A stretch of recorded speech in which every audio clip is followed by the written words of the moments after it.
అందరికీ కార్ కొనాలని పెద్ద పెద్ద ఆలోచనలు ఉంటాయి. మనీ సేవ్ చేస్తాం, బడ్జెట్ స్టార్ట్ చేసేస్తాం, లాస్ట్ కి అయితే కార్ కొనిస్తాము. కాకపోతే మెయిన్ గా ఏంటంటే మనకు వచ్చే ఇబ్బంది దాని యొక్క ఎక్స్పెండిచర్ తోటి. అంటే ఫర్ ఎగ్జాంపుల్ మనం సర్వీస్ కి పెట్టే పైసలు కానీ, పెట్రోల్ కి పెట్టే పైసలు కానీ, ఇవన్నీ పెద్ద ఖర్చు అని చూస్తూ ఉంటాము. మరి నేను ఇప్పుడు చెప్పేది కార్ మైలేజ్ ఖర్చు ఏదైతుందో అది బైక్ మైలేజ్ కి ఈక్వల్ గా వచ్చినట్టయితే నేను ఒకటి చెప్పబోతున్నా. నమ్మలేవు, కాకపోతే నమ్మాల్సి.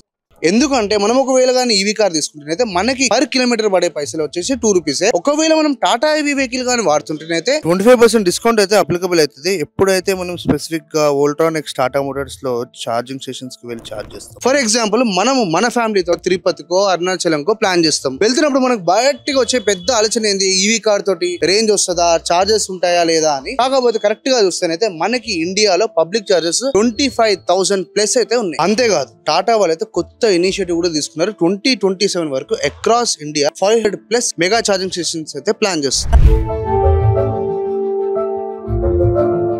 ఈ కొత్త సొల్యూషన్ ఏంది అని చూస్తేనైతే టాటా.ఈవీ మెగా చార్జెస్ వోల్ట్రాన్ అనే కంపెనీతో కలిసి 14 మ్యాన్డ్ ఛార్జింగ్ హబ్స్ అయితే తీసుకురావడం జరిగింది. మీరు హబ్ లో డ్రైవ్ అయ్యి లోపలికి ఎంటర్ అవ్వగానే first impression super big, super clean, చాలా కన్వీనియంట్. ఎంట్రన్స్ లోనే ఒక ట్రైన్డ్ మార్షల్ స్మైల్ తో అయితే మనల్ని వెల్కమ్ చేస్తారు. ఈ ప్లేస్ కి వస్తే మనం యాప్ యూజ్ చేయాలి, క్యూఆర్ స్కాన్ చేయాలి, అలాంటి రూల్స్ ఏం లేవు. ఇక్కడున్న మార్షల్ ఛార్జింగ్ పాయింట్ కనెక్ట్ చేసి మీ కార్ ని ఫస్ట్ ఛార్జింగ్ లో పెట్టేస్తారు.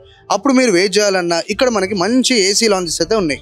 కంఫర్టబుల్ సోఫాస్, చైర్లు అన్ని ప్రొవైడ్ చేశారు. Clean ambience, high speed free wifi and మీకు కావాల్సిన ఫేవరెట్ బెవరేజ్ సిప్ చేస్తూ రిలాక్స్ అయితే అయిపోవచ్చు. మీరు కానీ ఈ ప్లేస్ కి ఒక్కలే వచ్చినా, ఫ్యామిలీతో వచ్చినా, లోపల కూర్చొని చక్కగా కాఫీ సిప్ చేసే లోపల మన కార్ అయితే ఆల్మోస్ట్ ఫుల్ అయితే ఛార్జింగ్ అయిపోతుంది. మరి ఇక్కడ నేను పేమెంట్ ఎలా చేయాలి అని కానీ నీకు డౌట్ వస్తేనైతే ఇక్కడ వీళ్ళు క్యాష్ యాక్సెప్ట్ చేస్తారు, యూపీఐ పేమెంట్స్ కూడా యాక్సెప్ట్ చేస్తారు అండ్ కార్డ్స్ కూడా యాక్సెప్ట్ చేస్తారు. మనకి ఇక్కడ కనబడుతున్న ఈ కన్వీనియన్స్ కానీ, ఈ కంఫర్ట్ అవన్నీ వెరీ ఈక్వలెంట్ టు ఒక 2-వీలర్ రన్నింగ్ కాస్ట్ కి వచ్చేస్తుంది. సో ఇప్పుడు నుంచి మనం ఈవీ కార్ కొనాలంటే భయపడాల్సిన అవసరమే లేదు. ఎందుకంటే ఏపీ తెలంగాణ అయితే మంచి పిసం అయితే తిరిగచ్చు. Thanks to 14 mega charging hubs by Tata EV and వోల్ట్రాన్.